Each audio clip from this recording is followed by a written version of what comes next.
Millions of teenagers spent hours inside a pixelated hotel. They built rooms, traded furniture, made friends, and somehow created an underground gambling scene worth thousands of dollars.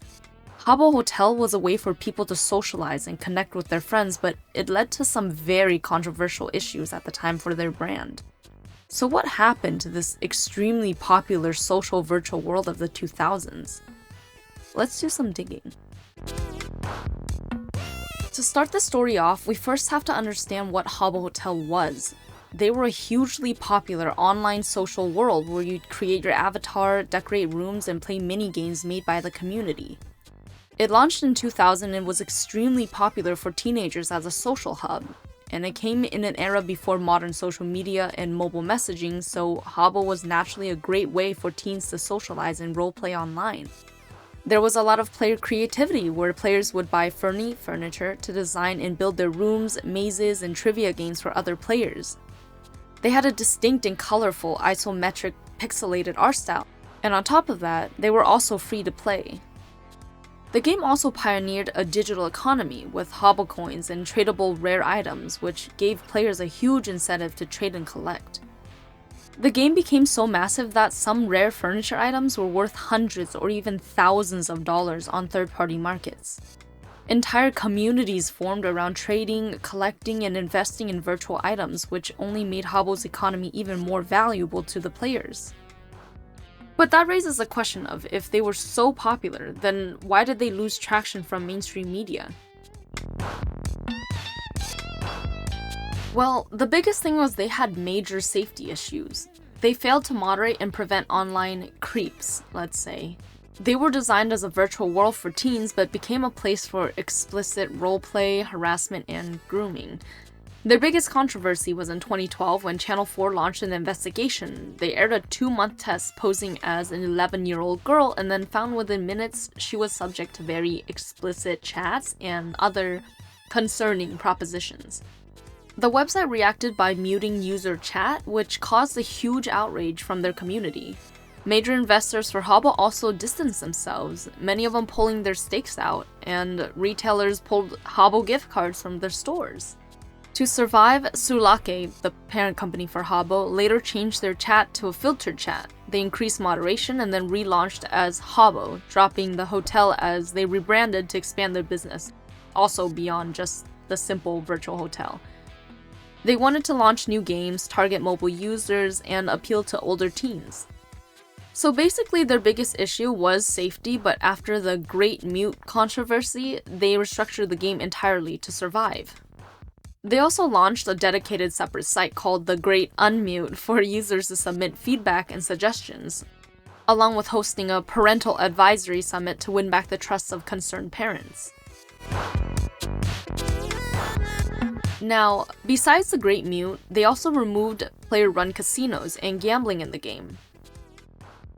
Gambling had become one of the biggest drivers of Habbo's virtual economy, so when Sulake restricted luck-based furniture like classic rolling dice in 2014, it destroyed the financial and social system that kept older, higher-spending players hooked. And then after that 2012 controversy, regulators realized that the game had avoided gambling regulations by arguing that virtual items had no real-world value. Investigations revealed that there was a large black market where players bought, gambled, and sold virtual furniture for real money. And at the same time, European authorities increased pressure on platforms to protect minors from gambling-like mechanics. So, facing increasing regulatory pressure and concerns over gambling-like activity, Sulake banned casinos in 2014, and this led to a major decline in players because the players moved on to unofficial Habbo clone servers. And then in 2024, Sulake attempted to revive the classic experience with Habbo Hotel Origins, an adults-only version of the game that restored many of its original features. Old players tried setting up casinos again, but Sulake quickly banned those and restricted gambling activity. But besides the gambling and their controversy, something they couldn't control was also on the horizon to their decline. The death of Flash removed practically half of their player base overnight.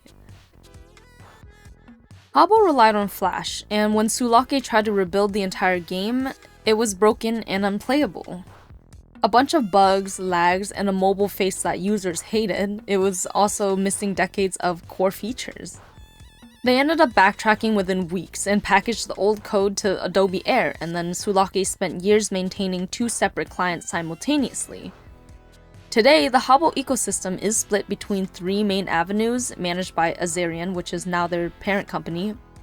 You've got the classic client, which runs on Adobe Air, Habbo X, which runs on Unity, and Habbo Hotel Origins, the current web and mobile version that was heavily patched since the first launch in 2021. Then, if that wasn't already enough issues for Habbo, they also weren't fighting their own problems anymore. They were also competing against an entirely new generation of online platforms. The internet was evolving with social media, giving people faster ways to chat and socialize, and then games like Minecraft and Roblox just offered more creative freedom. So basically, Habbo's past safety concerns, gambling regulations, the death of Flash, increasing competition, were the main reasons they declined from mainstream media. But while Habbo may have declined from the mainstream media, many of the ideas that made it successful never actually disappeared. Actually, some of them became standard features across mobile gaming, which raises an interesting question. What legacy did Habbo actually leave behind? Habbo Hotel was one of the most successful social virtual worlds of the 2000s. Its legacy centers around online communities, virtual economies, and player creativity. Players could build their own rooms, host events, create role plays, run businesses, and even invent their own mini-games using virtual furniture. It also helped popularize the idea that players would spend real money on virtual goods, which became a major part of modern gaming. And while Habbo didn't invent these concepts, it helped bring them to millions of players around the world. So while Habbo may no longer dominate the internet, many of those ideas that made it special never really went away. They just simply became part of modern gaming.